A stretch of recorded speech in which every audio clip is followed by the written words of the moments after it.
Do you want to do a cold open, or you just want to do the welcome? Oh, yeah, that's a good question. Do we want to do a cold open? You're the we host. can just get right into it. I've got something. What do you got? Oh, there it is. Yes. The sickos. Oh my god, that's so much more sickos haunting. crochet. It's even more concerning live on Zoom than it was on Blue Sky. This is going to be a great bit for our audio medium here. Gentle listener, please know that our beloved corn correspondent is wearing. Hector said send him the video and he'll make this a clip. Okay. We gotta, I mean, seriously, we gotta, like, he's got your mask. I'm gonna do that. Yeah. I will send this to him, like this little intro here with you, and we'll put, like, 6 of us here in a square or rectangle, whatever, and just like you with the mask in the bottom right-hand corner. Yeah, the correspondent. Gentle listener, please know that our beloved corn correspondent is wearing a homemade Sickos guy mask. And it is exactly as disturbing as you would imagine. With hair and eyebrows. I had noted the eyebrows when you sent me the still picture initially. The hair has taken me more by surprise than I expected. The one eyebrow is just like way. I can't see the other one, but like the left. Okay. The left eyebrow seems a little bit more like floofy than the other one. Yeah, they're wild. They're kind of shaped like the Tulane green wave. See, I'm not wrong. Commish knows I'm not wrong. Angry wave eyebrows. Does the angry wave have eyebrows? Maybe. I don't know. I don't think so. Now I gotta look it up. This raises a good question. How is he expressing his anger without eyebrows? It has implied eyebrows. It's implied brows. Oh. Yeah.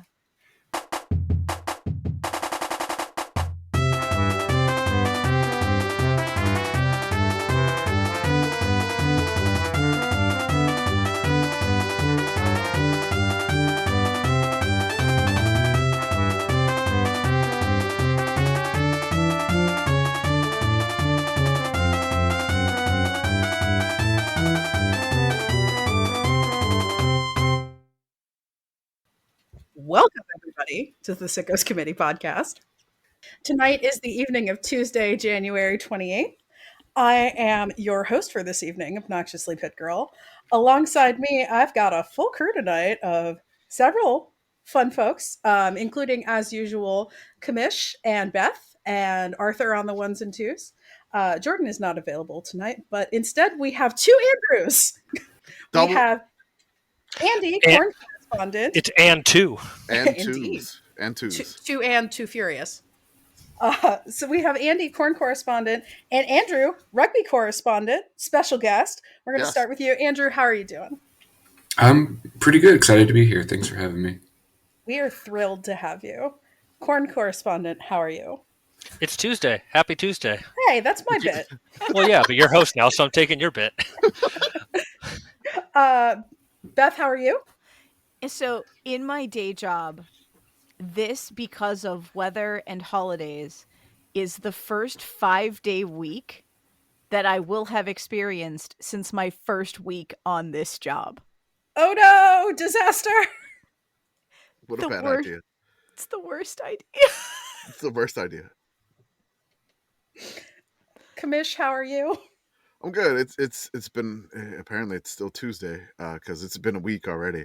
But I've started this kickboxing, like boxing workout class, and it really felt good to legally punch and kick things today. I will say that. It got out a lot of anger. I'm just going to be incredibly sore tomorrow. Commish, can I know that our next movie night is spoken for, and I'm sorry that I missed the last one because my head sucks. But can I talk you into Kickboxer 3, The Art of War? I mean, do I need to see the first 2? No. Am I lost? Okay. I've seen the first Kickboxer movie, of course. Okay, that's the Jean-Claude, Have you seen Kickboxer 3, The Art of War, the only Kickboxer movie I have ever seen? I have not seen that one. I am interested to find out what the other subheadings are for Kickboxer movies. How many kickboxers are there? There's a lot. No, okay. Yeah, I'm interested. It was released in other countries as Karate Tiger 6 Fighting Spirit. Now I'm have sold. my attention. I'm fucking sold right there. Just sign me the fuck up for Karate Tiger 6. Kickboxer 3, I sleep. Karate Fighter 6, I wake. I am locked the fuck in. Kickboxer 2 is Kickboxer 2 The Road Back. Okay. Yeah. Okay. Kickboxer 4? I gotta look it up. There's for some reason there's no Wikipedia page just for the I Kickboxer know. franchise. I was noticing that. I went on there and there's no link on here that takes you to any other. Oh, here you go. The Kickboxer film series. Thank God. Oh yes. All right, I gotcha. Kickboxer 4 was styled on screen as Kickboxer 4: The Aggressor. Okay. Kickboxer 5 was styled as The Redemption. Okay. Kickboxer 6 is Kickboxer Vengeance. They dropped the number. It's just Kickboxer Vengeance. Okay. There's also a small gap between Kickboxer 5 and Kickboxer 6. Kickboxer 5 was released in August of 1995. Kickboxer 6 came out in September of 2016. Oh, wow. Okay. What? Well, what's really crazy is the pace they were on between 1 and 5. Yes. Because 1 only came out in 1989. So that's almost a Kickboxer a year.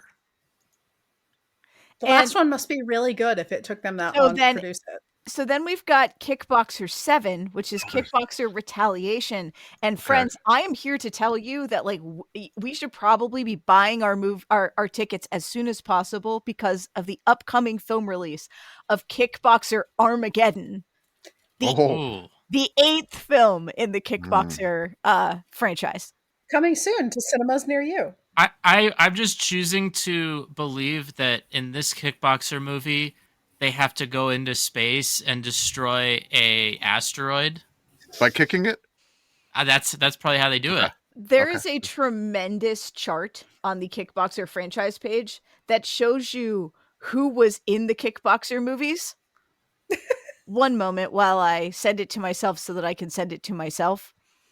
Oh, yes. The classic email yourself. Yeah. I do it too. Mm-hmm. All right. Let me throw this over in the Discord for you. There you go. Jesus. I think it's important to know that Jean-Claude Van Damme appears in Kickboxer 1, Kickboxer 4, and then as a different character in Kickboxer 6, 7, and the upcoming Kickboxer 8. Oh, this chart is beautiful. It's amazing. Okay. I will admit, I think I have heard of 2 people in this whole franchise. One obviously is Jean-Claude Van Damme. The other one is Dave Bautista, who is in Kickboxer Vengeance, and only that one. There is a third guy who you all probably know who was in Kickboxer 7, Kickboxer Retaliation. Oh, Halfthor? Yeah, Halfthor Bjornsson was the Mountain in Game of Thrones. Oh, Yes. okay. Yeah. Oh, wait, actually, you know what? I think I know who Alain Moussi is. He's the guy who's been the main character for the past few movies. I think he was in a movie called Jiu-Jitsu, which contained no jiu-jitsu. It did contain Nicolas Cage, though. Okay.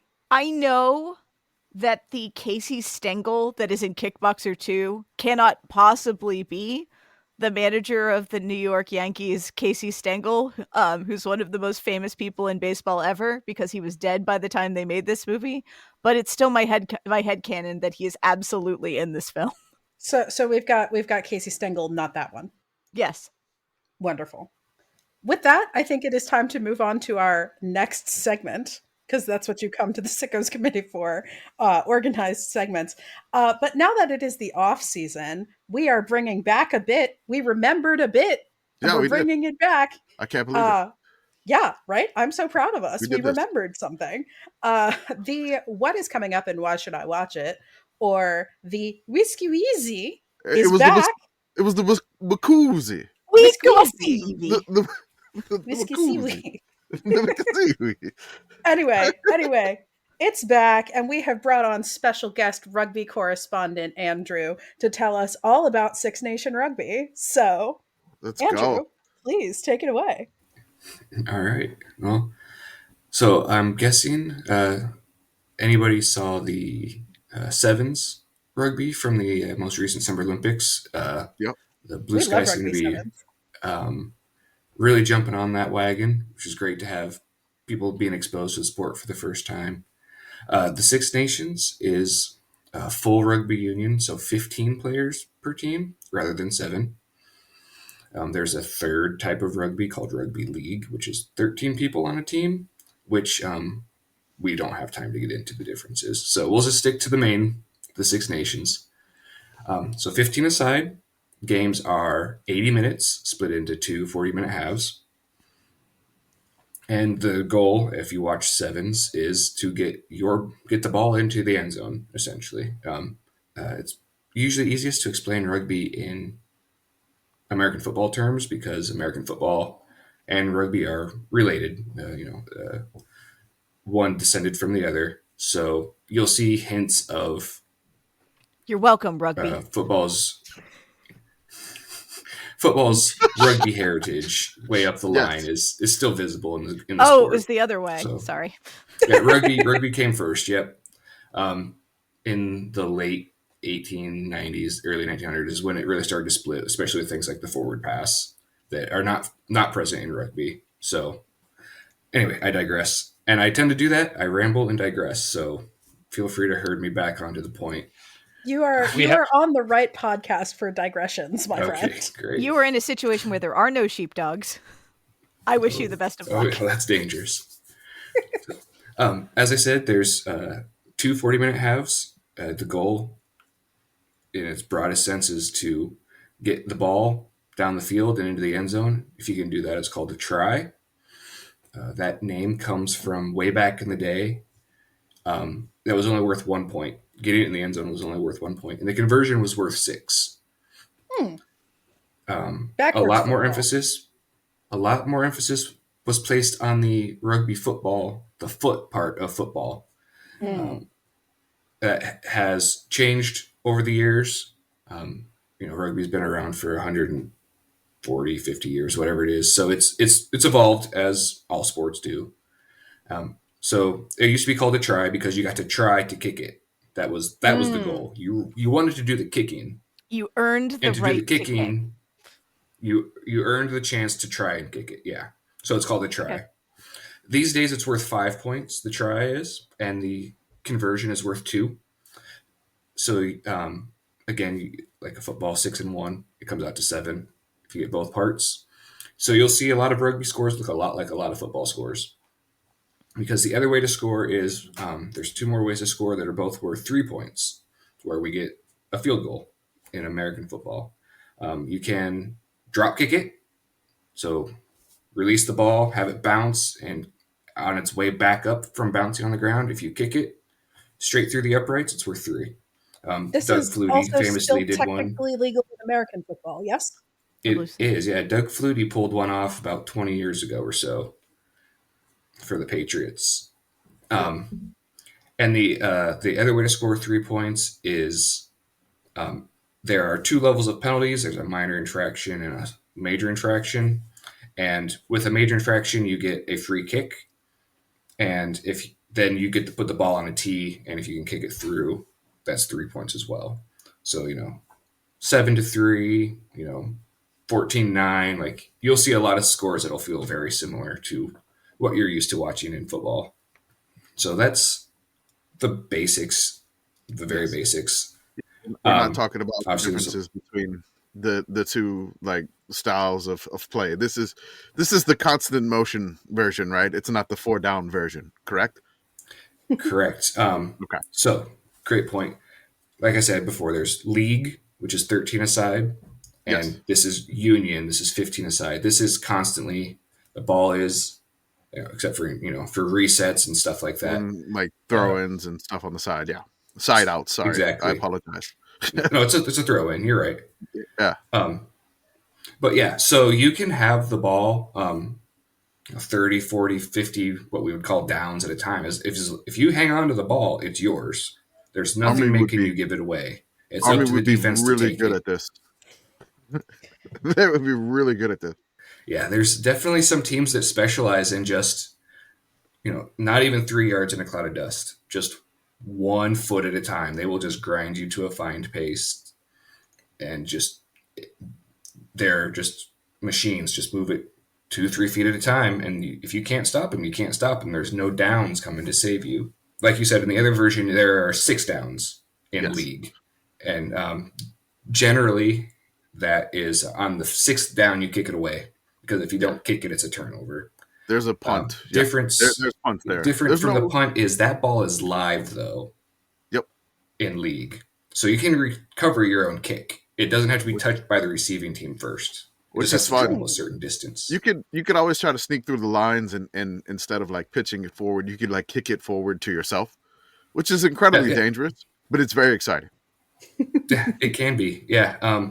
There's nothing quite like someone kicking the ball through and trying to outrace everybody else to collect their own kick. That's always a fun move to try and pull off.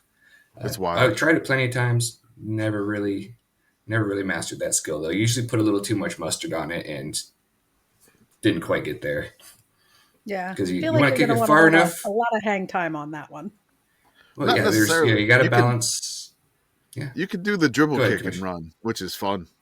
Like you don't have to punt it forward. You could like bounce it and see if you could. Sometimes you can get it to hop right up. You pass the line of defense and then it, hop right up to yourself. If you're crazy enough to do this, which rugby folks, a lot of people playing rugby are pretty crazy. I'll say that. They're wild. They're not normal human beings. I'll say that. Having a screw loose does help. I am pleased to inform you that Army men's rugby exists and appears to be pretty good. I was going to ask.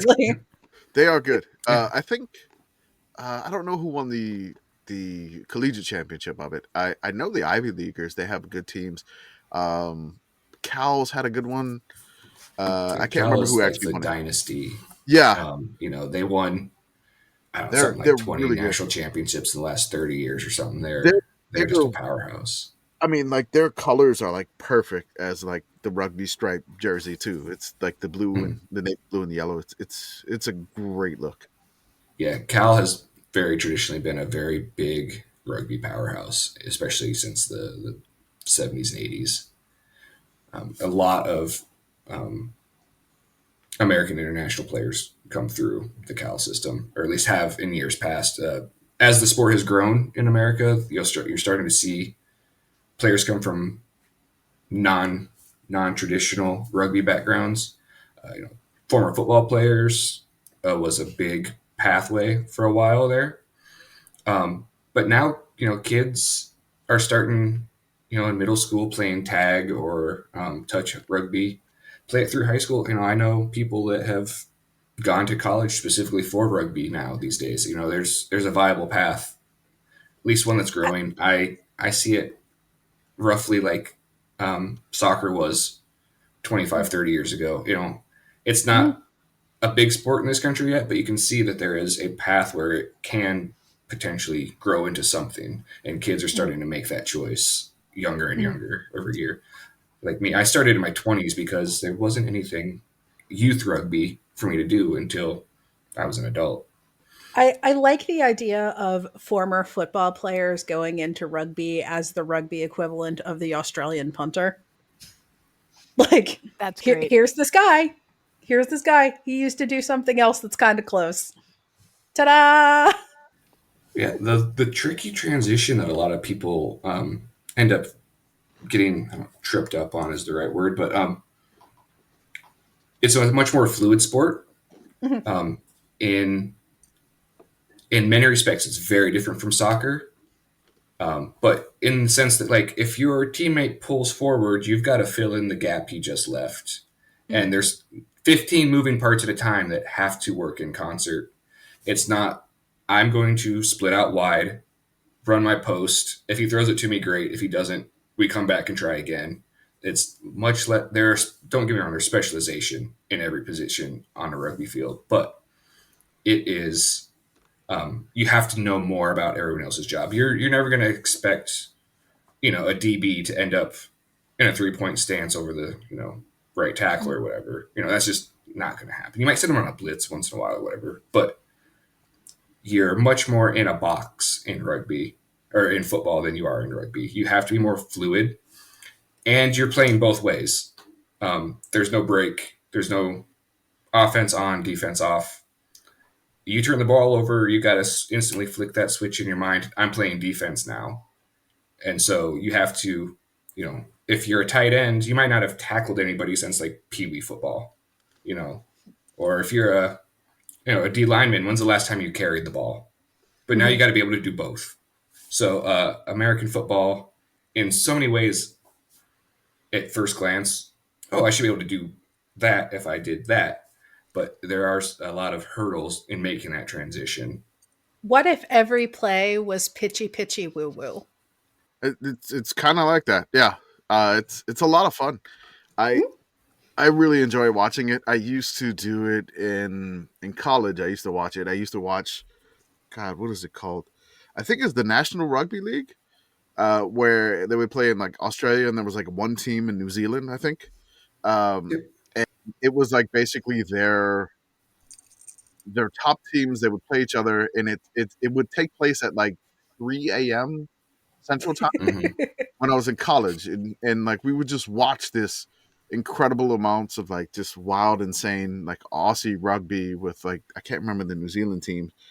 I think somebody was like the Brisbane Broncos or something. I can't remember. Like they were like that's Super Rugby you're talking about. Yep. Yeah. So I used to watch that, the Super Rugby, which was really wild. It was a lot of fun. And then I'd start to watch like other events. I'd watch the Rugby World Cup, and like this one, Six Nations, that we got coming up here, which Six Nations is a little bit different.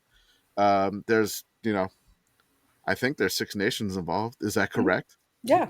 Okay. That tell us about it. Tell us about it, Andrew. So you will learn when I run through the positions, especially. Rugby is a fairly literal sport when it comes to naming what's going on. The Six Nations is a tournament between 6 different nations. No surprises there. It was originally the 4 nations, the home nations, Ireland, Scotland, Wales, and England. This was back before Irish independence. So it was the 4 countries inside the United Kingdom of Great Britain and Ireland.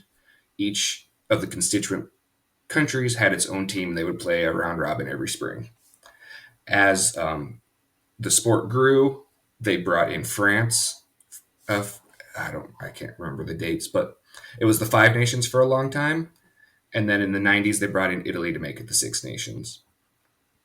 So every spring, it starts usually this year. It's the last day of January, end of January, beginning of February, depending on what days fall on what.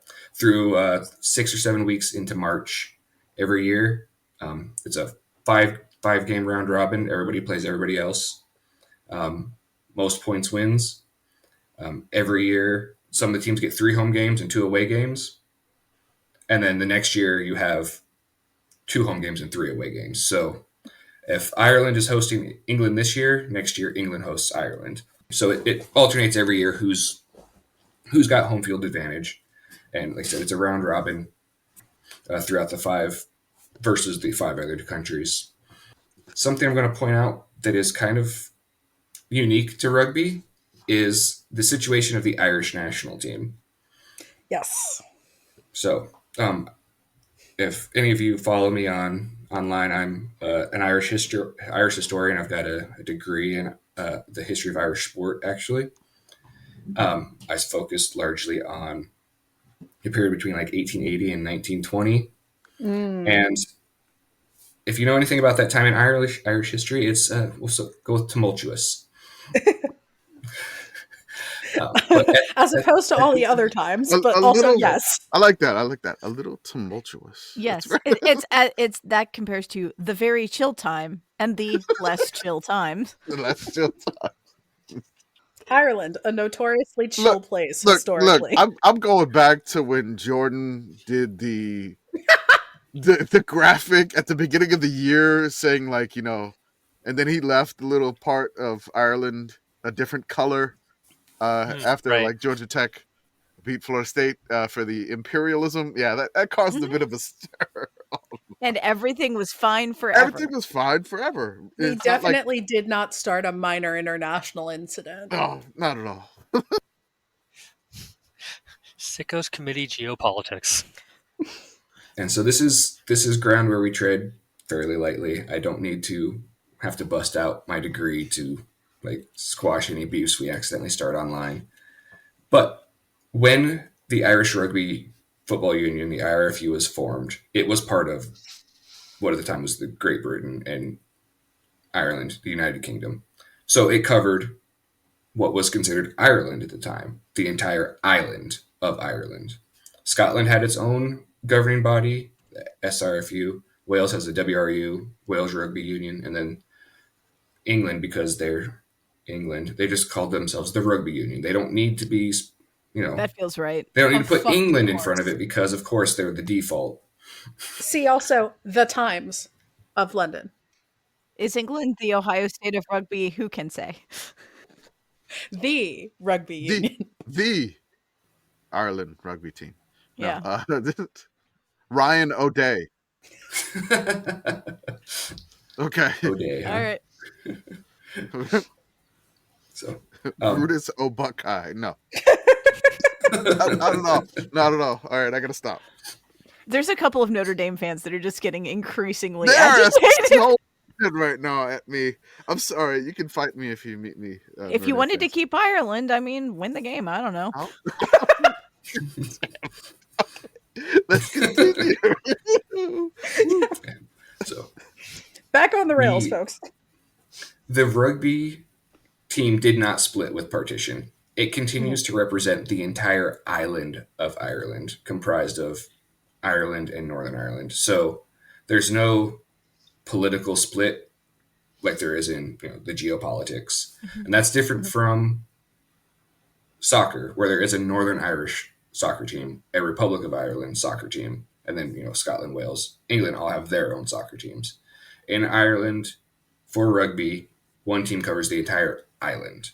So that's why, because it existed pre-partition, it remained covering both what is now both countries on the island. I guess that's why they play union rugby. Yeah. I don't actually know why rugby union versus league.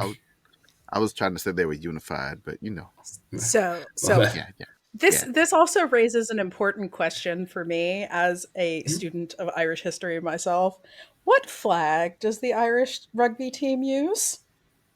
Great question. Well, we can also fold in the anthem while we're at it. Oh, no.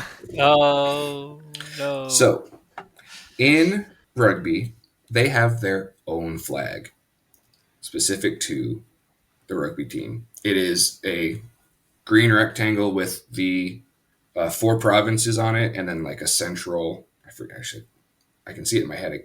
Is it a harp? No, it's not a harp, but something that's just like generically covers all 4 provinces. We're not leaving anybody out. We're not doing, but we're also not using the Union Jack or the Irish tricolor to pick sides in that way either. When they play home matches in Dublin, they fly both. One, because we are in Ireland, we're going to fly the Irish flag, but also we're going to fly the rugby flag because what we're here for is a united, and we can't even say United Ireland because that's going to cause problems, but a joint team, a pan-island team, whatever you want to call it, to cause the least offense.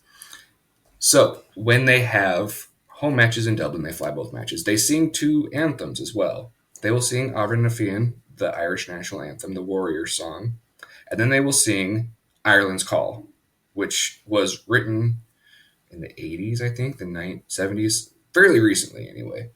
And it's used by a lot of Irish sporting teams. I think the basketball team uses it as well. I was just reading about it not too long ago, and I can't remember. But when they go abroad, they're playing away to Paris, or they're down in New Zealand or whatever. They will only fly the rugby flag, and they will only sing Ireland's Call. They will not use the Republic's symbology. Theoretically, if the Irish national the Irish rugby team were to play a home match in Belfast, they would fly the Union Jack and sing God Save the King, because that is the anthem of where they're playing, and then do the Irish rugby specific song and flag as well.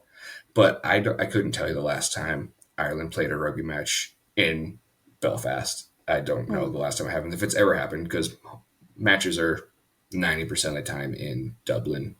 They will play occasionally down in Tormund Park down in Munster, because that's the home of Munster Rugby, one of the 4 professional rugby clubs in Ireland. And they move it around every so often, just to, if you hear a Leinster man say it, just appease Munster, throw them a bone once in a while. The rugby union will tell you it's to grow the game across the island. They don't want to, they don't want the sport to die in other parts because they're concentrated on Dublin all the time. So it depends on whose side you take in that particular. I'm going to interrupt this Irish, history lesson here. Let's go into the Six Nations Rugby. So we got the Six Nations we discussed previously, right? Yep. All right. So the Six Nations, of course, we got England, Ireland, Italy, Wales. We got Scotland, right? Yep. And what's France. The one I'm missing? France. It's always France. I always forget France. And they're good. They're good. Notable long time part of England, France. Yes, and Italy. But of course, the Italian English, love it. Yep. Great. Yeah, just whatever. So, from what I can see on your notes, you have the schedule with the Six Nations. It happens every year compared to the Rugby World Cup is every 4. Yep. So a lot like the Olympics or the Soccer World Cup, the Euros for soccer. Those are on 4-year cycles. The Six Nations is every spring. Yeah. Okay. Every spring. So that's why I prefer it over the World Cup, because a good chunk of the team is coming back year to year. You're going to have the same positional matchups happening for a decade sometimes, especially in the scrum. You got the same 2 props facing off for 10 years against each other. You time that wrong in a World Cup cycle, they play each other twice in their career. So I really like that continuity, the repetition. You get a lot of. It's almost like a football season, so to speak, for Six Nations. Yeah, in a lot of ways. It's a year, essentially. It's a season.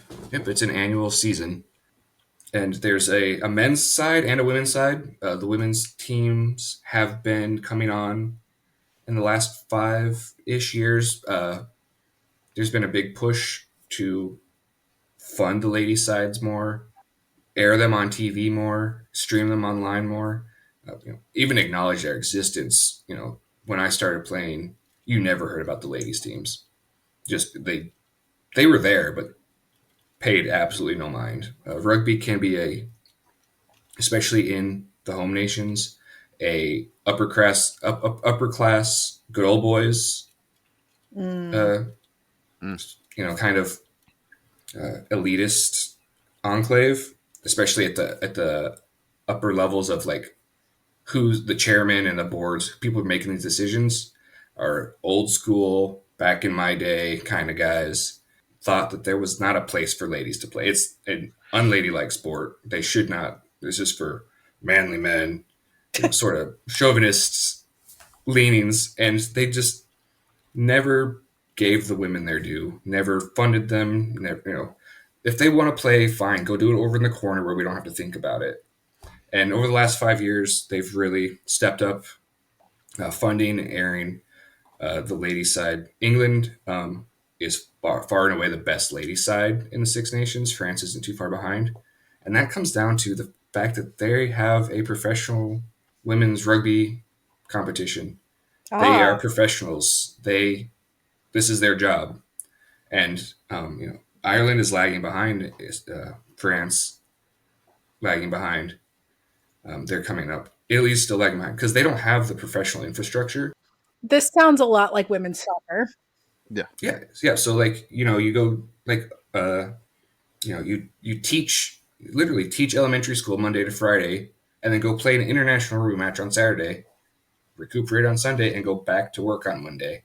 And that doesn't lend itself to, growing the game or raising the level of play on the field. So the PWR has gotten a lot of attention lately. Alona Marr, who a lot of people came to know with the sevens over the summer, she just signed a professional contract. She plays for Bristol in England right now. So, she's going from sevens to 15s. She's got an eye to make the Ladies World Cup is next summer. Actually, no, later this fall. I forgot it's 2025 now. So that's her goal right now. Say the line, Pitt Girl. Linear time was a mistake. There you go. So as far as I'm concerned, there's now twice as much rugby to watch, and it's awesome. Don't listen to anybody that tells you the ladies are boring to watch. They don't know what they're doing. It's not physical. The ladies are just as good. They have just as much skill. They're hit just as hard.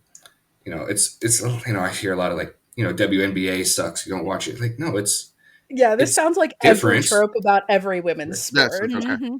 It happens in Europe too. It's different. It's not the same, but don't watch it expecting the same. Watch it for what it is and enjoy it for what it is. Appreciate it, what they're putting on the field. I mean, I really enjoyed the women's sevens. I cannot wait to see. I don't think I've ever watched women's 15s. My God. Okay. Yeah, I'm hyped for that. Yeah, I want to see sevens are so much fun. So sevens I am looking forward to 15s or big sevens. Sevens is just you break one tackle, you're probably gonna score a try. You maybe break 15s is you break a tackle, and you're okay, and you maybe get 20 yards or meters. I know they use meters. You get a little bit, and then there's another wave. So you don't get those really long runs, but if you do get those in 15s, it's wild. It's incredible. And I think my favorite part about rugby is wherever you score the try, that's where you have to kick the is it a conversion, right? The conversion kick? It's called the conversion. Yep. Yeah. So if you score in the far corner, your kick for 2 is really hard. It's you're far away and at an impossible angle. You're almost on the sideline. The hash marks are incredibly wide. It's one of those you see if you ever watch Instagram videos where people doing trick field goal kicks. That's what they have to do for the 2 points on their kick. If you get one right in the middle, it's the easiest extra point ever. It's great. To score a try, you actually have to physically place the ball on the ground in the end zone. You can't just cross the plane like in football. Nope. You have to cross the plane and put the ball on the ground. Sorry. So that's where we get the word touchdown from. You have to touch the ball down. But they don't use it in rugby, even though you do have to do it. We still use it in football, even though you don't have to do it. Language, huh? Language was also maybe a mistake? Yeah, sure. English, certainly. English, yes. So where you touch the ball down is the mark, and you have to draw a line straight back from that. You can go as far back and as far forward as you want. There's not a set distance from the goal you have to be, but you have to be on that line. So like you were saying, Commish, if you're way out, you score in the corner, you're standing on the sideline to kick. You can back up to make that angle not so severe, but now you're farther away. Yeah, so it's you have to. So if you want to be closer, now you've got a sharper angle. So every kicker will have a preference and know how far back or how far up they want to be to even out the distance versus the angle that they have to take. There's not a rule basically you score the try, you got to kick the kick too, right? No. There will be a designated kicker. It's usually the position for that. So which I feel that'd be awesome, the big old dudes having to do the kicks. But I'm imagining a world in which every player on a football team has to learn how to place kick also. Yes. I mean, I would love it. The right tackle scores a try and, throws the ball down. And then it's got to make a 30-yard kick for 2. You get a thick 6 and a thick extra point. That's right. Thick kicks. Yay. Thick 6 and thick kicks. That's right. Perfect. Some social teams do have that rule, just a team rule. You score it, you kick it, and you'll see, people both fighting over it so they can do the score. But some people are just you do it because I'm not going to kick it. I'm not. It's fun. That far. All right. So let's give us some recent history about the tourney. Yep. So, as I said, in the 90s, Italy joined. They have traditionally been the weakest team, largely because they don't have the same infrastructure that the other teams do. They are getting better. They have finished fourth a couple times, but that's their best finish. England and France and Wales traditionally have been, over the course of since the Four Nations, the strongest. Ireland had a really rough period from like the late 60s, early 70s into the mid 90s and into the 2000s. They were, of the four, like the weakest. But in the last 15 years or so, they've come on real strong. They've won the last two in a row. They're going for three in a row this year. And 2 years ago, 2023, they won the Grand Slam. That's when you go undefeated, 5-0. Okay. So to win the title is just to accumulate the most points. You know, you get points for a win, you split the points for a tie. And they also have something called bonus points. Nice. There's two ways to score bonus points. If you score 4 or more tries in a match, you get a bonus point. That incentivizes you teams as a team or you as an individual? No, as a team, right? A collective 4 tries as the team. Okay. You don't need somebody on a hat trick plus to get this point. No. That'd be good. I feel like that should be an extra point. But that incentivizes teams to not park the bus, right? Okay. And if you get up, 2 tries early, you can play really stagnant, or you can try and get 2 more, so you get that bonus point that could come in handy later. The other bonus point is if you lose by, every tournament is slightly different. It's usually either lose by 10 or less, or lose by less than 10. The 10 kind of changes sometimes, but that incentivizes the team that's behind to keep trying to catch up. We might not catch up to win, but if we catch up to not lose that bad, we get something out of the deal.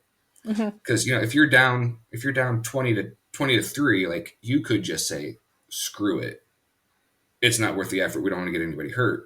But you say, if we score a try, now it's 20 to 10 and we get a bonus point, maybe we should keep trying. So the losing team can also score that 4 try bonus. That would be a really high scoring game. Yeah, like I'm envisioning rugby 76-61. Big 12 rugby. Yeah, so there are ways to, you pull ahead, so they pull back up, just kind of inchworming your way up to try and, because there are instances where, like, just to pick 2 teams at random, Ireland and France are playing. Ireland has to not only win, but have to win by more than 10 to take the tournament. Because that bonus point, if France can lose and get a bonus point, and that's enough to, even though they lost the head-to-head on accumulated points, win the total. So Ireland has to make sure that they win big enough to keep that bonus point out of the French total. So there's a lot of strategy that's going on, especially the last week of the tournament. If no one's a clear winner, you've got 3 teams that are all 4-1. God knows what's going to happen, because, like, if this team ties, this team wins. But if this team wins without a bonus point, team C wins. Unless team C lost without a bonus point, and then team B is, the charts are like a data nerd's dream. They're just I can imagine trying to figure out all the combinations of. It's the "It's Always Sunny" clip of just Charlie with the red strings all over the wall. Exactly. Or we're trying to figure out who won the Big Ten, and it ends up just being an email. Yeah. Recent history: Ireland, Wales, France, and England have won. So I can't do math. What's 6, 6, 6, and 7? 18, 25? 25. Right? 25. Between the 4 of them, they have won. England have won 7 tournaments. Ireland, Wales, and France have each won 6. So in the last 25 years, those 4 teams have been more or less dead even. Okay. The distribution's not even in there. France haven't won there you go. England's are clustered over here. Ireland's are clustered over here, but they kind of ebb and flow together. Scotland and Italy are perennially 5th and 6th.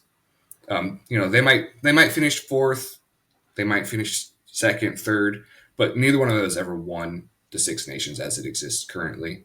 The opposite of the Grand Slam, if you finish last on the table, you finish sixth, you win the wooden spoon. Is the we'll call it the prize for finishing last in a tournament.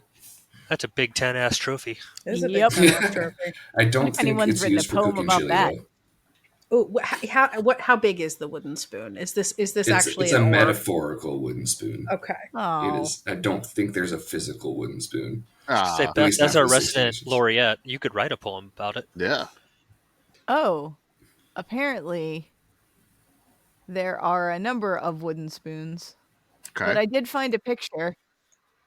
Well, wooden spoon is generically called Yes. last in any rugby tournament. So, Ah. theoretically, the World Cup, someone wins the wooden spoon. There's a picture there in the Discord if you would like to see the last wooden spoon, which was awarded to Cuthbert Lempriere Holthouse, an oarsman of the Lady Margaret's Boat Club of St. John's College, Cambridge. I would certainly say that was in fact an oar. Okay.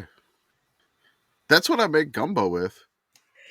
And crawfish. Beth, is this what the soup oar looks like? The soup oar. I'm not going to say no.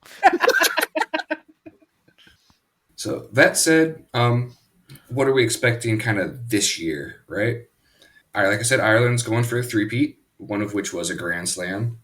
Last year they won 4, lost 1. So this year, if they were to do the Grand Slam, they would be 14 out of 15 for the last 3 years, which is what I'm hoping for. But Okay. hot on their heels is France. I would expect either France or Ireland to finish second or first. Either way around would not surprise me. And that would I be know what I'm France's hoping for. first title in Agrippa time. So if College Game Day went to Six Nations, it would be going to France and Ireland. Right? Like that's Kirk Herbstreit talking about, Yeah, so France won 3 years ago. They won 2022, Okay. but that was their first title since 2010. So they went a solid 12 years without one. Okay. So in the last 6 years, 2020 was England, and then Wales, and then France, and then Ireland, and then Ireland. So in the last 5 years, 4 different teams have won. So like I said, fairly well distributed, fairly well represented among those 4. Scotland and Italy will peak, into second, or not even into second, but like into third and fourth once in a while, but they generally have never been serious contenders. So this year, Ireland, France 1 and 2. I would not be surprised either way that shakes out. I'm gonna plug Italy or England in anywhere between second and fourth. Mm. So average it out to third probably makes the most sense. They have had a little bit of turnover in the roster, and to me, I'm not a pundit. I don't study this as my job, but the style they're playing right now under their latest coach doesn't really inspire confidence.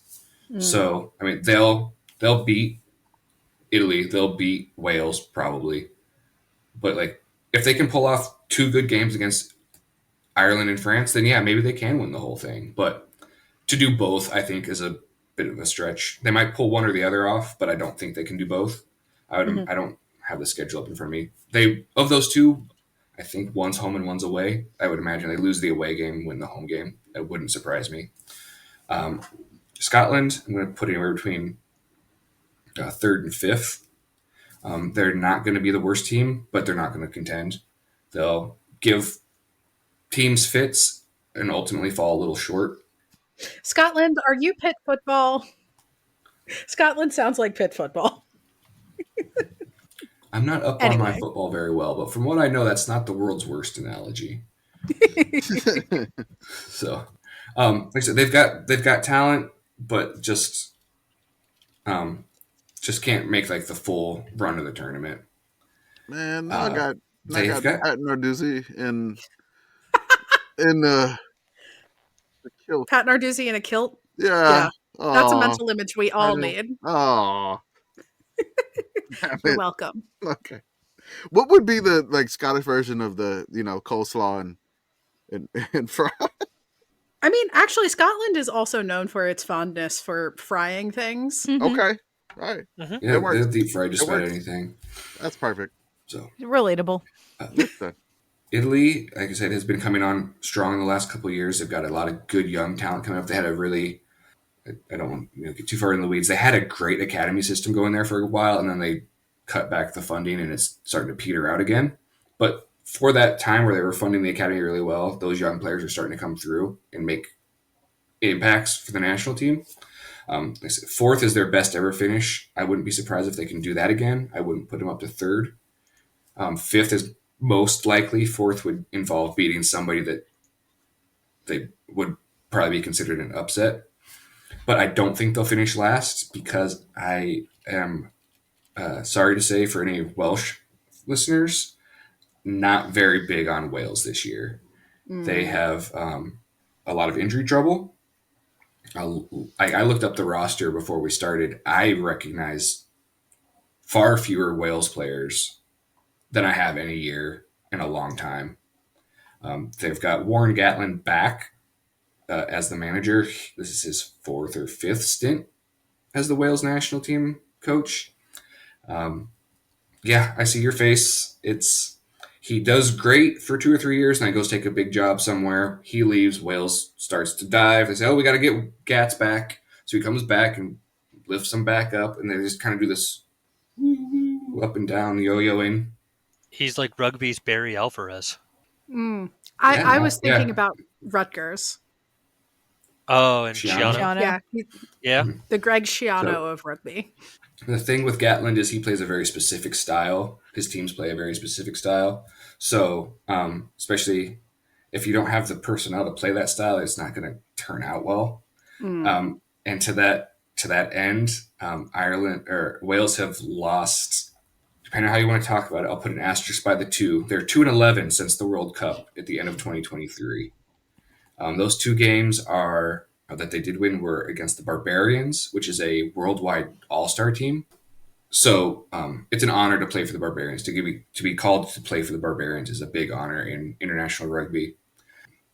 The Barbarians, because it's built up of international rugby players, is considered a full international test match. It's the same as England versus France or USA versus Canada. It counts as a full-on international match. That said, the Barbarians' ethos is kind of like we're here to have fun. There's sort of a fun vibe to it. So it's not always the most serious match. So are they I like the didn't watch Harlem that match. Globetrotters? They're the Harlem It's somewhere Globetrotters between- of rugby? Or like, what if the Pro Bowl counted? Okay. Somewhere in that area. They're an all-star team, essentially. So very talented players, some of the best in the world, but like it's not like we're going to go out and play that very physical 2 yards at a time rugby where someone might get hurt. They're usually So it's the NBA somewhere All-Star between game. an Okay. all-star game, an exhibition, and a full international. Somewhere in that Venn diagram is a Barbarians match. The fun serving fun of rugby. So technically Wales won an international rugby match, but it was the Barbarians. So, small asterisk there. And then when they were on tour down in Australia last year, they lost twice to the Australians, but they did beat the Reds, who are, as Commish said, a super rugby team. So they are a club team. So that's like, I don't know, Team USA beating the Knicks. Like, yes, you won the game, but you probably should have, right? You have played your FCS match for the year. Sure, something like that, yeah. Except they only won by a point. So, like, it was 26-25. So you managed to eke out a or win something against like a that. Dakota. Congratulations. You have not barely too far squeaked off of past that, yeah. Delaware. Good job. Yep, that's the Hawkeyes, like, squeaking it out against North Dakota State, You probably should not have left it that close. So, Wales is on I'll call it an 11-match losing streak with those 2 asterisk wins there. So 2-11 at best since the end of 2023, including 0-5 in the last Six Nations. So if they don't finish last, I will be surprised. So Okay. we've got Ireland, France at the top, England, Scotland in the middle, then Italy, and then a decent gap to Wales is my prediction, but I have also not known for being right about these things. So anything can happen. It's only 5 matches, so one turn or one upset can really swing things quite a bit. So you got to show up for 5 matches and win them. You got to show up. You can't take Italy or Scotland for granted anymore. It used to be everyone is going to mark Italy down as a win automatically, and that's not the case anymore. So you really got to come prepared. And like I said, with only 5 matches, one upset can really change the standings quite a bit. Do these teams have nicknames or no? Yeah. So I just want to know. France In my head, I just want to call Italy the Pasta Boys. But nothing like that. Okay, all right. They're called the Azzurri, the Blues. Well, I mean, like the soccer team. That's the soccer team, but they don't have like a nickname. Like I know they technically have like an official name, but like right. I'm just gonna call them the Pasta Boys myself. I don't care. Yeah, it's in my head. Yeah, they've got like fun names like that. Like you could call Wales like the Dragons or something. Well, that's a club in Wales, but no, like the All Blacks, the Wallabies, the Springboks, the Pumas. Like those are all Southern Hemisphere teams. Yeah, the Northern Hemisphere teams don't really have that. They're just Ireland, France. Like you might hear like France like Les Bleus, like the Blues, but like I know like the English like national team had like something with a rose, right? Yep, they wear a rose on their crest. The ladies are called the Red Roses. Okay. The men you don't really call the Roses though. No. Okay. The War of the Roses, but yeah. That now that you say that out loud, I've never realized it, but there seems to be a fairly decent Northern-Southern Hemisphere split in whether the team has a nickname or not. See, I mean, we got the crazy outside reasoning behind that. What I'm hearing here is that the Southern Hemisphere is more fun. Yeah, I was hearing that the Northern Hemisphere hates fun. It's what it seems like. They are the Big Ten football of rugby, and then there is a definite parallel there, especially if you want to start playing into like the stereotypes. The Northern Hemisphere plays a very Big Ten style. Okay. The Southern Hemisphere will play a more, I don't even know, like Big 12, like open wide offense, shootouts sort of style. Yeah. More you'll hear it called fluid or open or something like that. But yeah, there's stereotypically a Northern Hemisphere club will be more about pounding the ball, and the Southern Hemisphere will be more about the speed of their offense, and that's very broad brushes. Please don't write in. I mean, our New Zealand listeners are just like yelling at us right now. But, how dare we have those? And same with the Aussie ones. Yeah. Hello, international listeners. We'll get more for this one. So with that, for those of us who are not international listeners, you have now sold us on the Six Nations. Where do we watch it? How do we watch it? When do we start watching it? Yep. Games start Friday the 31st. Nice. The men tomorrow, are on Peacock. by the time you listen to this, lovely listener. Oh, yes. Yep. So tomorrow, they do play in, Ireland, England, France. So you got to do some time zone adjusting. Okay. The nice thing about it is the official Six Nations website does the time zones for you. It just shows up in local time. Perfect. If you check the BBC, like you have to do math, which has led me to miss kickoff and sit there for an hour wondering where the hell the game is. I've done both directions incorrectly. So find something in your local time zone. The Six Nations website, like I said, does the math for you. So I recommend going there. And what the men are where on can Peacock, we watch it again? I think the ladies are too. What's that? Where can we watch it? Peacock.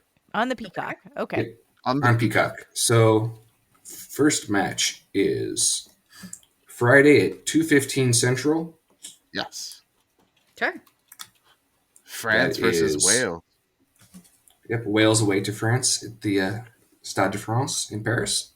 Okay. All right. So that'll be a good way to get things kicked off. If you watch the Olympics in Paris, the atmosphere of French rugby match is fantastic. I cannot wait to someday go to a match in Paris. That's on my bucket list of matches to attend. So that's a great place to get things kicked off for the tournament. Awesome. We're super excited to watch it. Thank you for coming on and sharing all this with us. Yeah, thanks for having me. Thanks for letting me ramble. I appreciate it. We are here for You're random. here the rambling. That's point what of we the do show. at the podcast. All right. Thanks again. I'll talk to you guys all later. Thank you. Yep. Thank you for coming on. We appreciate it. See ya. Thank you, sir. And with that, it It's is time ad for read podcast business. Yes. We got to Ad do read. the ad reads. So, speaking of other things that you can watch and why you should watch them, or actually things you should listen to and why you should listen to them, check out the College Basketball Blitz on the Varsity app.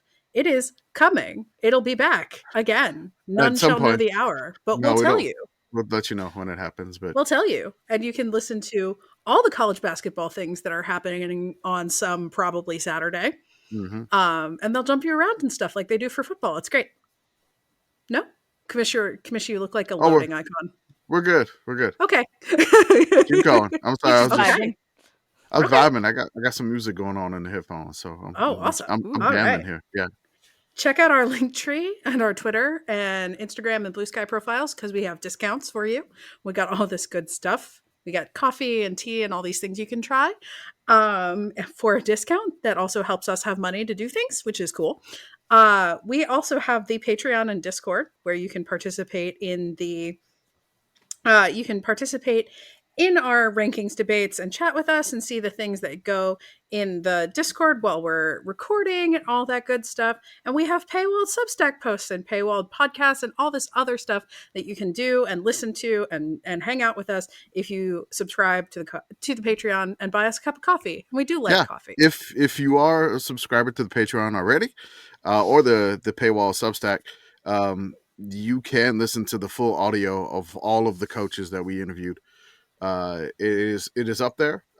We may release that like publicly at some point in time, but as a Patreon or a subscriber to our Substack, the paywall version, you can listen to those now too. So they're all there with all 7 head coaches. Yes, fantastic. Super excited about that. Additionally, check out our merch store. We've got a bunch of stuff. We got new mugs. We got No Disaster mugs. That's which right. I think we all need in these trying times. In these trying times, it's an apt saying for 2025 so far. Can I offer you a nice mug in this trying time?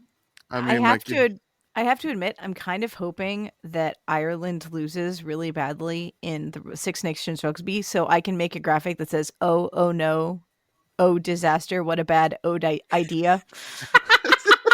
I want this very badly. Ryan O'Day is on the hot seat. Yeah. All right. So check out our merch store. Check out our YouTube and all of the other places we are on social media. We have a Twitch. We'll be doing stuff there probably. Yeah, Joey's still doing that. I'm trying. We've hit a level where we can like do stuff on there now, which is awesome. Same with the YouTube. So we're growing slowly but surely. Yeah, which is awesome. I already talked about the Substack. Shout out to our friends at Message Board Geniuses. They go the places where we dare not go for all the things that you can learn from geniuses on message boards. And last but certainly not least, our beloved and longest sponsor? I think so. Our most beloved sponsor, Home Field Apparel. Click a link. We have a link. It's in our bio, and use code yes 3 ha's for 15% off your first order.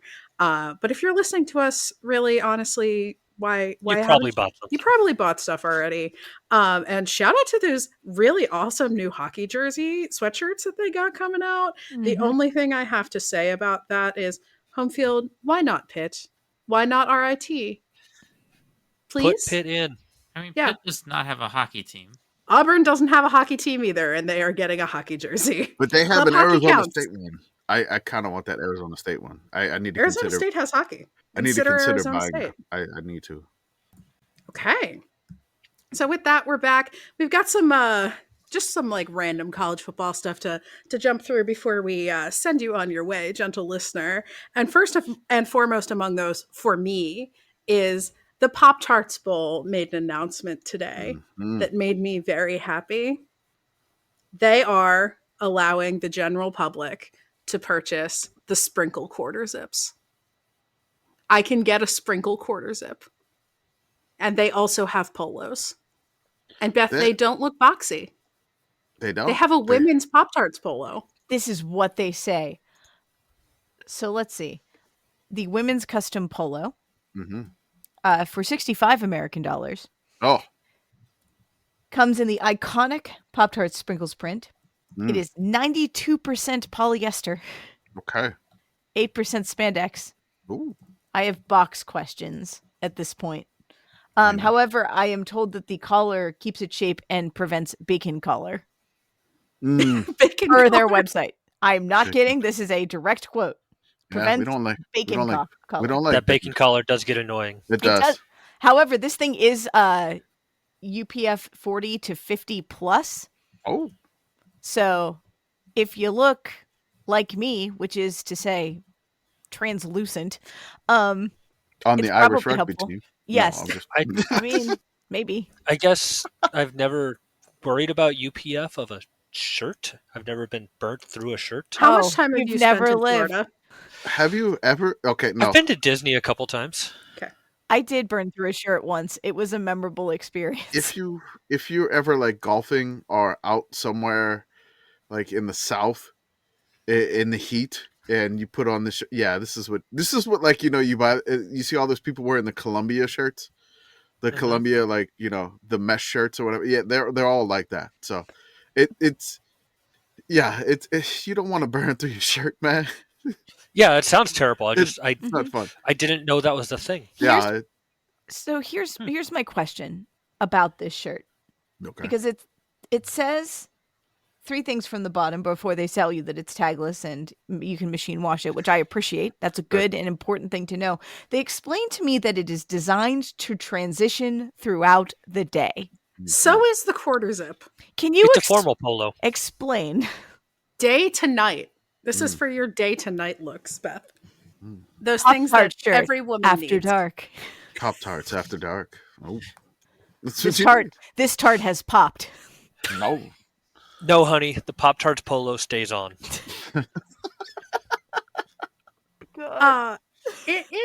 In other news,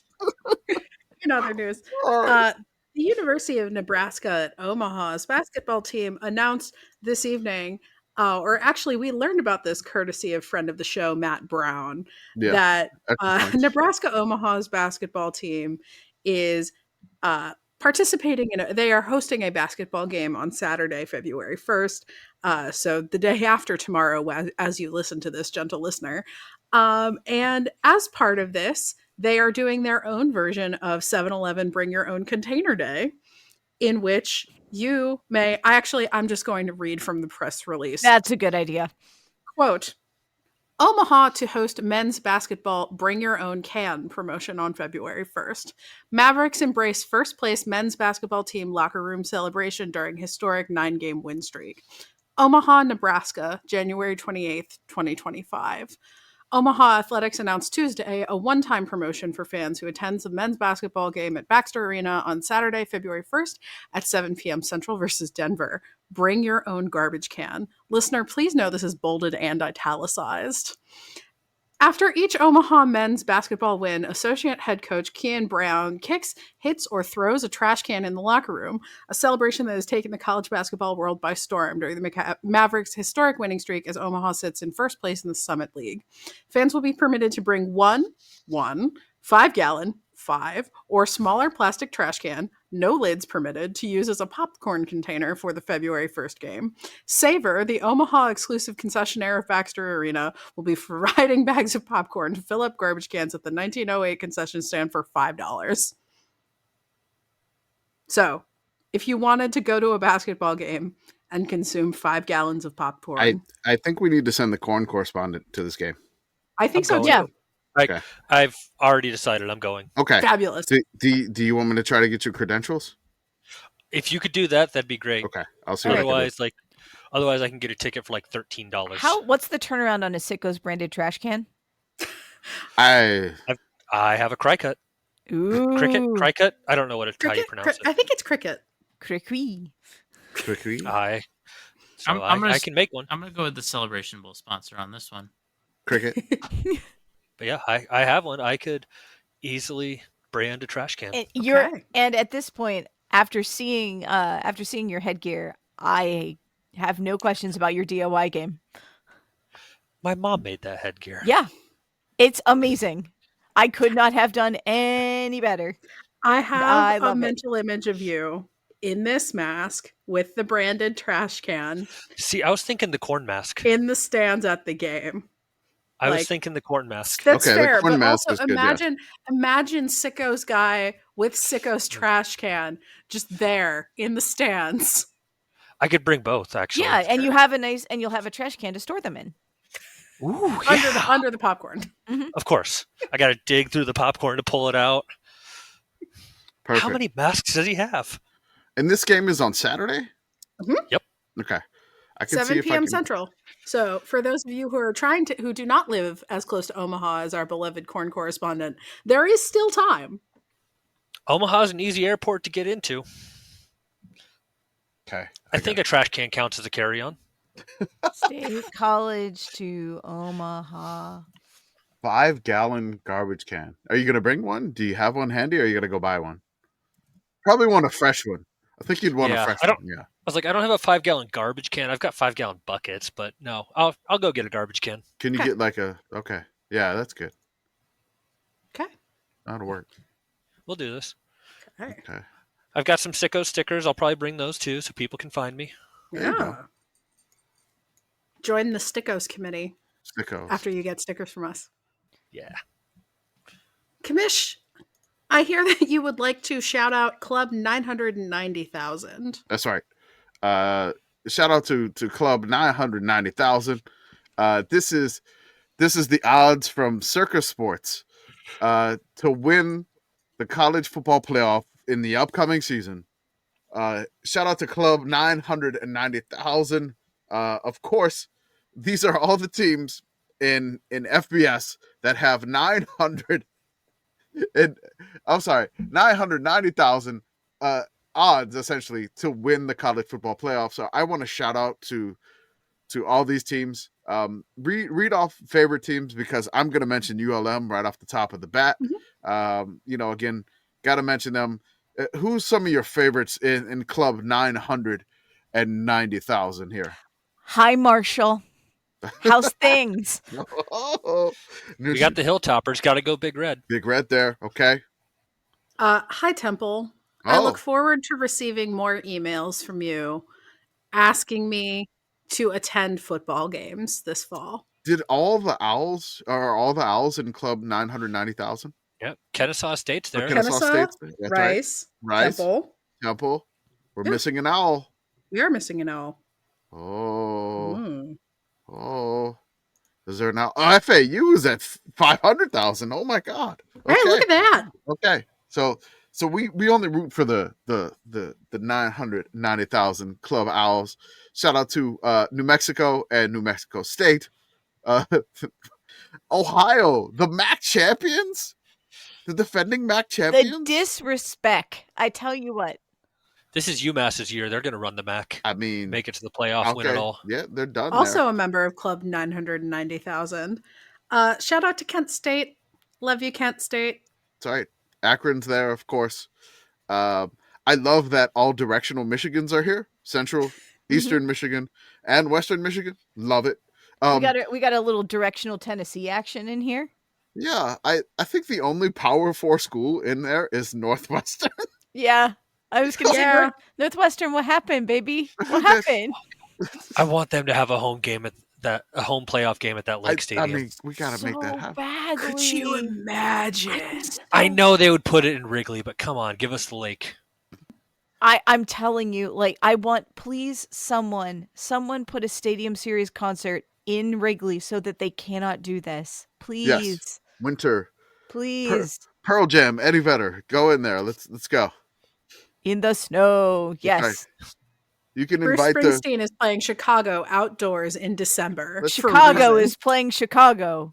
That's right. In the winter. Mm-hmm. The horn section's going to have a great time. They will. It'll be fine. Listen, tuning doesn't matter. I mean, the score for that game could be 25 or 6 Or to 6 to 4. 4. Yeah, definitely. Yeah. That's nice. Oh. It's just another Saturday in the park. Technically, I don't think it was the 4th of July, though. No, it Yeah. was.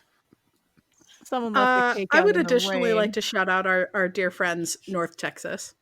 Shout out to them. Yes, North Texas is there. NIU Potato Bowl champions. Disrespect. There's the Wolf Pack. 2 different words of the state that I say wrong that it annoys Arthur. Nevada. No, Nevada. is it Nevada? I don't know. Did I say that wrong again, Arthur? Nevada. Nevada. Neva Day. I don't know. I just like looking at this list too and seeing which of the teams are rated highly. That I'm like, that's interesting. Yeah. Like not to single anyone out, but like there are some of these. What is it? Plus, I can't read all these zeros. Whatever the plus 500,000 maybe. Yes. I don't know. Yeah. Yes. 500,000. Yeah, like I'm looking at like, damn, okay, like UConn, Yeah. only plus 500,000. Mhm. I feel like some of these like South Alabama, Purdue, like you see how bad Purdue was last season, and somehow they're above Northwestern. I mean, we can go higher than that because Nebraska's back, baby. They're back. Nebraska's back. Nebraska back. I mean, we're drinking the Roule-Aid. The Roule-Aid. I love it. What does the Roule-Aid taste like? Big corn energy. Oh, yeah, okay, fair enough. Mm-hmm. Asked and answered. What the fuck is Auburn doing at plus 5,000? Getting that motherfucker fired? God, I hope so. I am a little bit annoyed. I understand why it is occurring, but Syracuse at plus 50,000 and Pitt at plus 200,000. Come on, guys. Come on. Really? I mean, apparently West Virginia's at plus 50,000. We don't know why. Yes, exactly. I want all the teams in the 30,000 range to just make the playoff somehow. Give me Arizona State, Illinois, Iowa, and Tulane. Hell yeah. Oh, that'd be so good. Yes. So, home games for all of them. Yes. Done. Yeah. So odds makers, I have some questions for you. I guess is the upshot of this particular. Yeah, like, y'all watch this sport? I mean, okay, how much of this is them trying to set odds just based on like random people betting on this stuff? Yeah. Because like I feel like the people who try to like have systems and like gamble smartly are not placing a bet in January that will not be able to be cashed out for 12 months, right? Yeah. I mean, like that is not something that like most gamblers would do. Like this is purely just, I think, fans of specific teams just being like, yeah, I'll throw money on that. Oh, there's a very specific type of guy that would take Auburn plus 5,000 after the season they just had in January. And there are a lot of that type of guy out there, I am sure. Yeah, I feel like it would have been like this would have been more of a market when like legalized sports gambling wasn't the norm, and it was still like, oh, like I'm in Vegas on a trip, like might as well place this bet super far from now, and if it cashes, like I get to go back to Vegas to cash in or something like that. Yeah. Like now it's just on your phone, like something on your phone. It's about you getting that now. You have something on your phone, you want that now, and like, yeah, you're not waiting 12 months. I mean, you telling me I gotta wait 12 months for my Sam Houston national championship ticket to cash? The real Purdue bet was the friends we made along the way. That's right.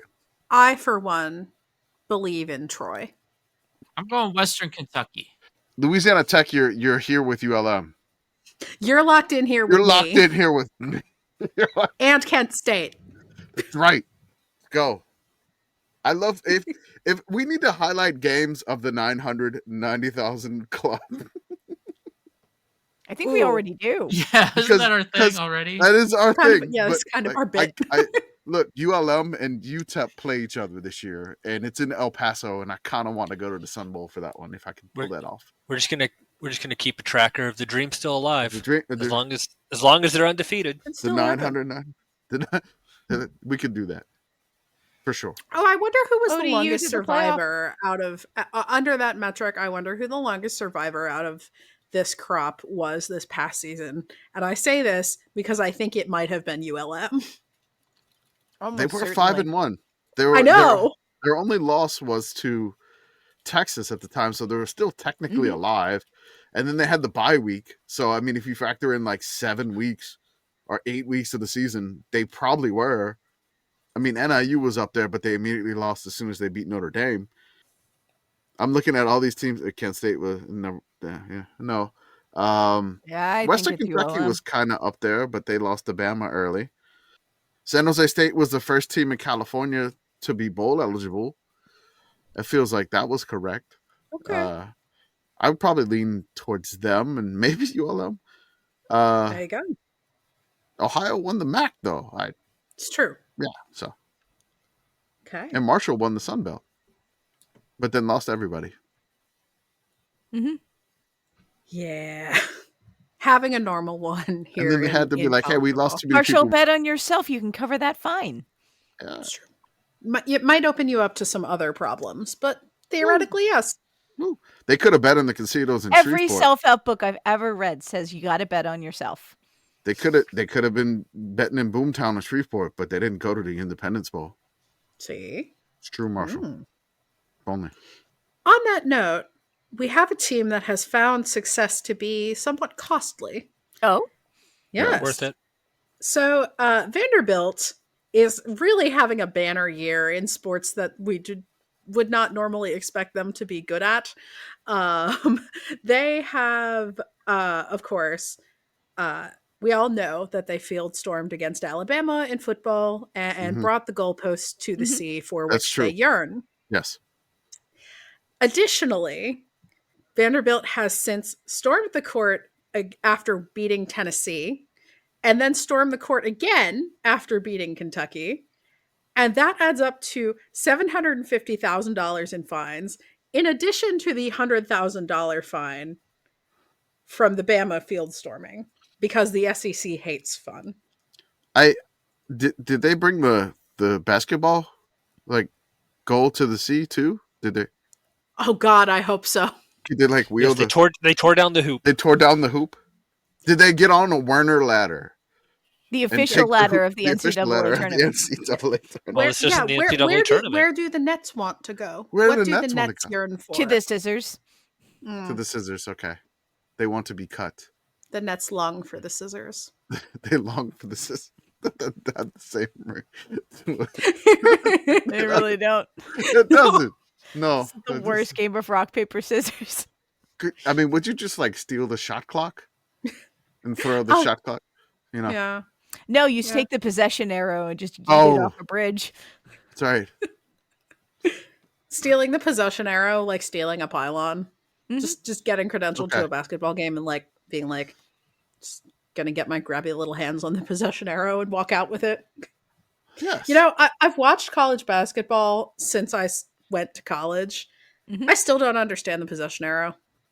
I understand what it does, but I don't understand how it's determined. So basically, me, who wins The the tip? possession arrow is vibes. Who wins the tip? The other team gets The the other team possession gets the arrow. possession arrow. Yeah, and then when there's a jump ball, it'll change. But Okay. Right. It starts from that point.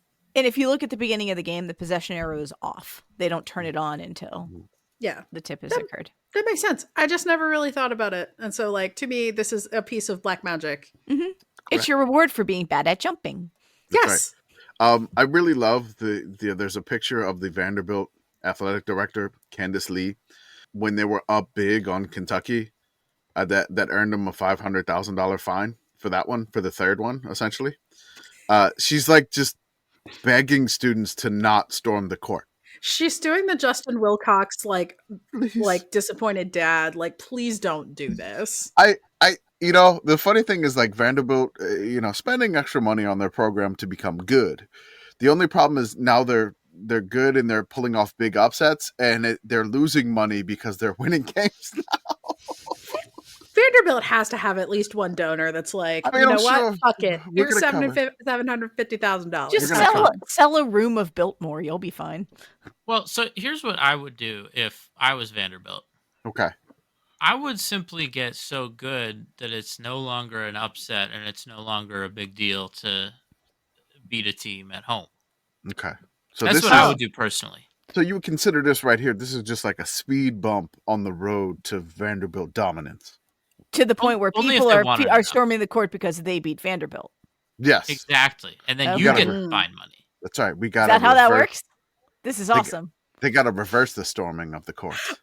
I like the idea of instead of paying the league office when you get a fine, you pay the other team. Yes, that's what you do. You have to pay the other team. Like, we beat you, but here's $500,000 for beating you. And it's like a giant novelty check.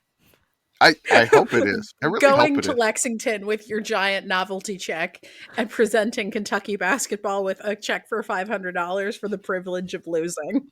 You make it out to Big Blue Nation. I mean, I feel like you could go further in terms of making sure people know that, like, winning a big game isn't a big deal for you. Like, you don't need to storm the court. I think a team should go all the way and have their players all run into the stands.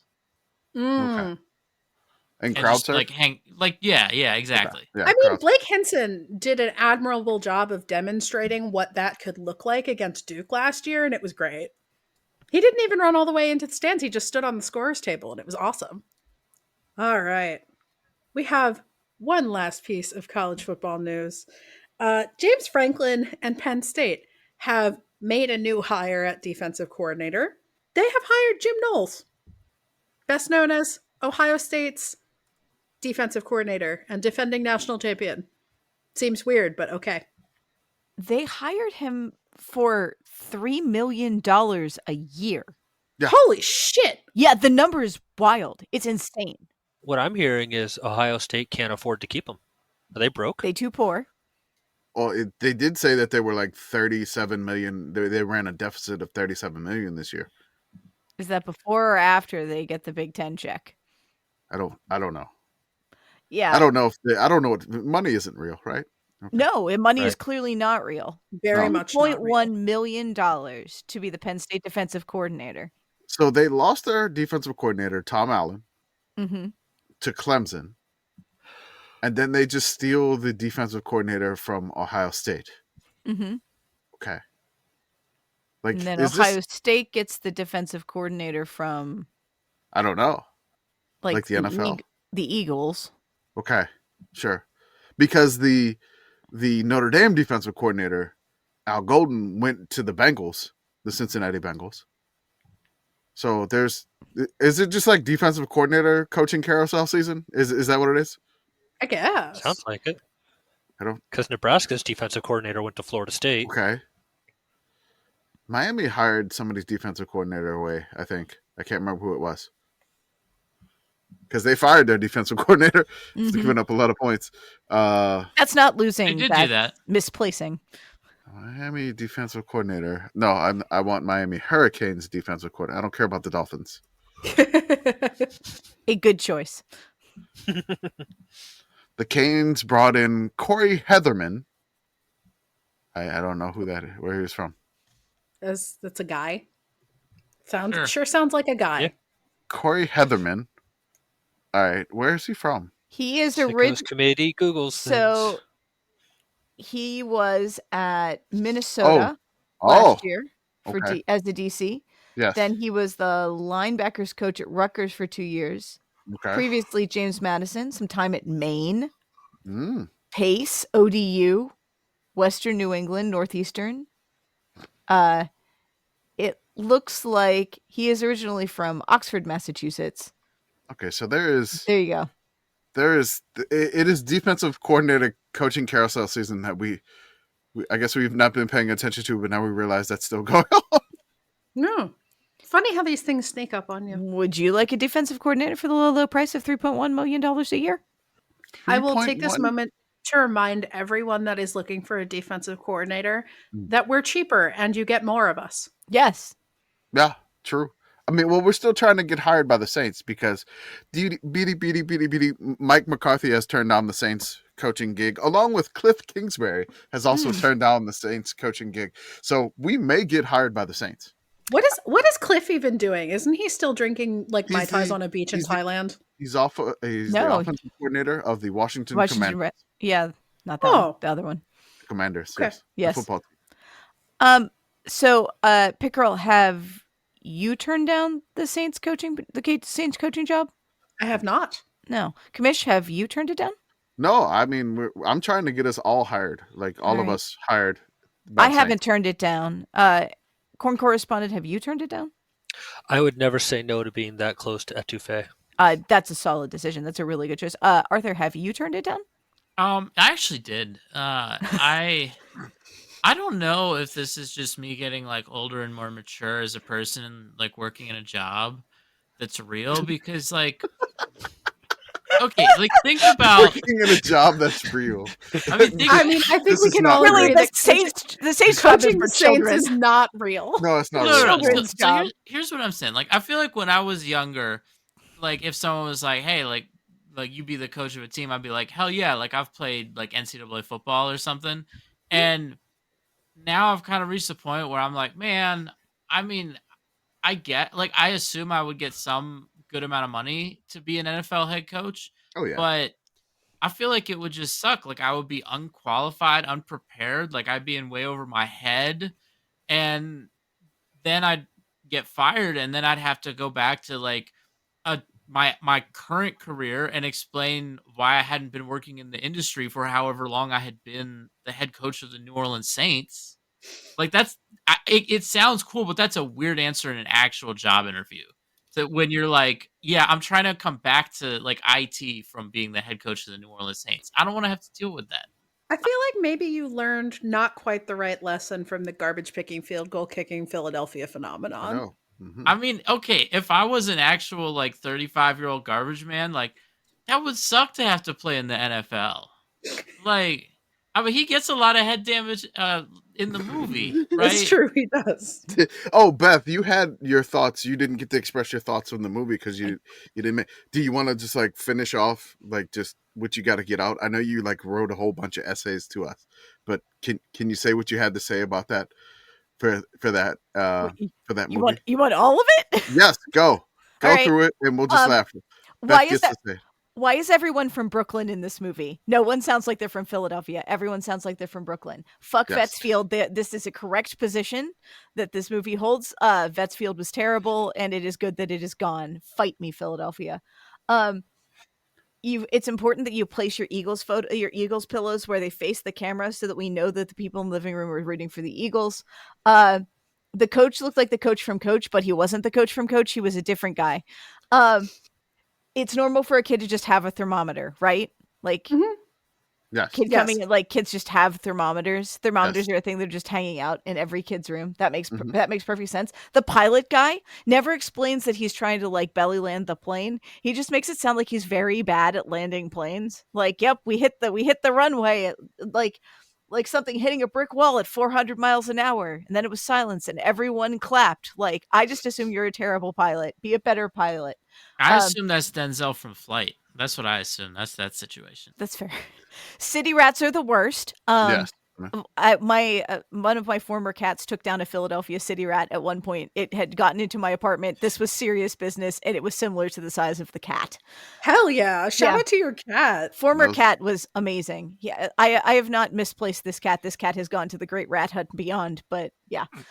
Is fighting other gigantic rats. Yes, as they do forever, I'm told.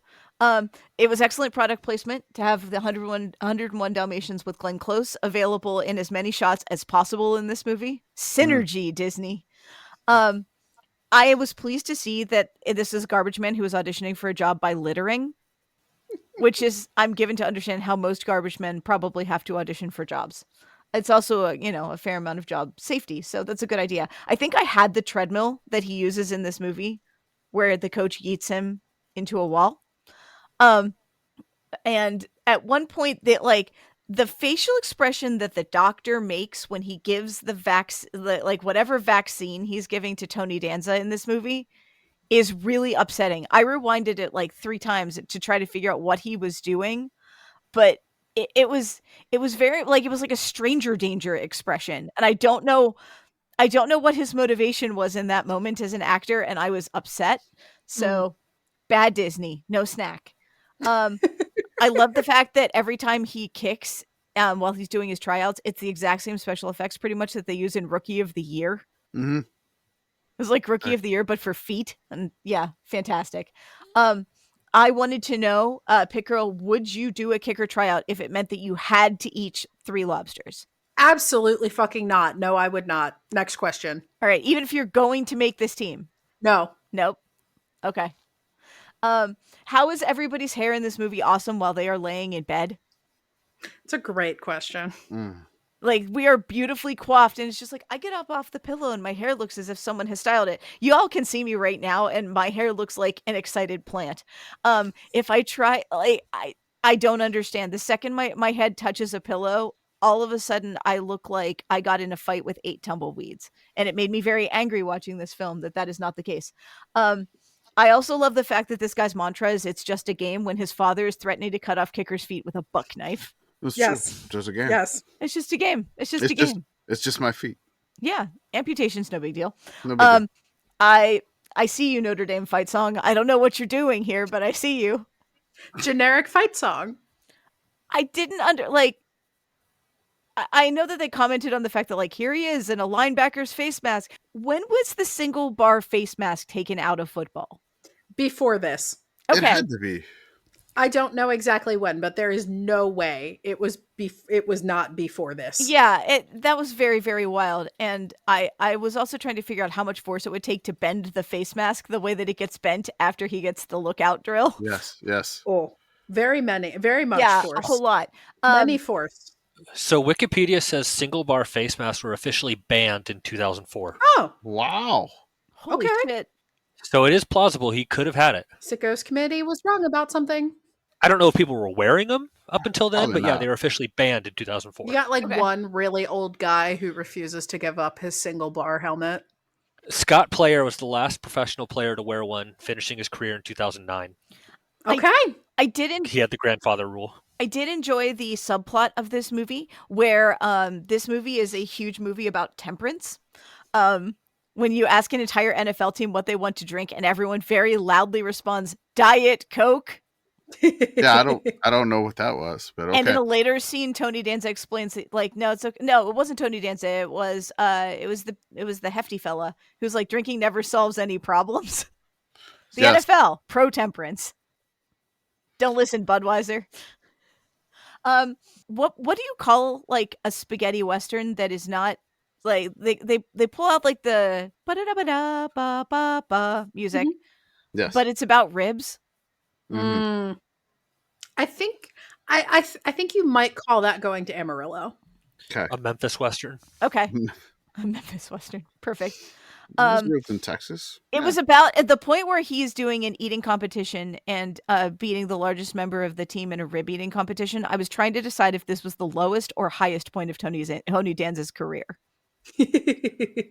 Where did you guys fall on this? I mean, he did get to eat a lot of ribs. He That did. seems cool. Yeah, they had Yes. to keep bringing in fresh ribs. So it's a high point? I think so. Okay. That makes sense. This was in the previous episode. Basically, Tony Danza's father was a garbage man, so this was kind of like a love letter to his real dad, so to speak. Okay. So yeah, I guess I would say it was a high point personally for him. Okay. Yes. That makes sense. I started taking note at around like the ribs point of the movie that like, oh, okay, the main gag of this movie is just CTE Yes. Yes. over and Mhm. over and over again. Mhm. I don't understand. You spend all this money to license Philadelphia Eagles stuff, and you didn't license Fly Eagles Fly, Yeah. which appears in this movie exactly no times. Sorry. Yeah. And they nail the like Eagles fan, like young boy Eagles fan vibe, except yeah. for that. The Now that you pointed it ultimate moment of that is when the Eagles fans in the stands are about to turn on a child because he is the child of the kicker, and it takes the grandfather threatening his own son for everybody to go like, oh, okay, it's fine, it's good, you're from here. Which, having lived in Philadelphia for 5 years, felt so true. Oh, never change Philadelphia. I was pleased to see that Chris Berman got his hair back. Yeah, he did. That was great. I was very, very happy for him. Good. But also Chris Berman, Barney Rubble Gorman is not a good nickname. You can do No. better. You can do way better than that. I love that, like, the biggest angriest thing in this whole movie is when someone tells someone else to kiss off. Bless you, Sunday Night Disney. There was a strip club scene in this when they snuck out. They had to cut that because Oh, it would really? be PG-13. So I think kiss off was kind of the, yes. Okay, that was our moment of edginess. Yeah. Yeah. I thought that it was important to note that this is why you cannot give garbage guys NIL. They become assholes. And their kids also apparently become assholes. That's true. But yeah, don't give garbage guys NIL. They don't know what to do with it. They get inflated egos. I was also pleased to see that the Macarena was woven throughout this film. Yes. It's an important workout montage. And I know that some of us on this podcast don't have a lot of memories of 1998. No, we do not. Yeah. And yes, the Macarena really was that important. Oh, I know that. I feel like the Macarena was like 96. Yeah, but if you figure a 2-year production time to film something, that tracks. Yeah. All right. Yeah. It's 1993. Jesus. Yeah, I remember them doing the Macarena. It was still big for quite some time. At like the Democratic National Convention. You cannot convince me that a Billy Blanks Ty Bo video doesn't have the Macarena in it somewhere. Oh, for sure. Ty Bo. It became a hit in 1996. Okay. Perfect. Going back to the Fly Eagles Fly, according to Wikipedia, apparently the Eagles were so bad in 1998 they just did not play that song. Oh. That also is so Philadelphia. It's not even funny. You don't deserve the song. You don't. You don't deserve the song. So, yeah, I just wrote, like, Eagles fans about to turn on a kid. This feels right. Grandpa placates them by offering to cut off a foot. Also feels right. Go Birds. I love that the instant that we have like, oh no, we put a newspaper on the inside this person's house that shows that they have an affair. What's the music? Barry Sax, the official music of affairs. Perfect. 10 out of 10. No notes. When the dad showed up at the hotel room, I was hoping this was about to take a wacky turn where he really tried to cut his son's foot off, but alas, we decided to have like a deeply felt family moment where he gives you an entire tragic backstory in 2 sentences and then says, well, enough about this mushy stuff. Which also very Philadelphia dad. Extremely Philadelphia dad. Enough about this mushy stuff. I'm here to take you home. I'm here to take you home. Sure. Gonna end up in the Delaware River where the bad kickers go. I think the bad kickers go in Schuylkill.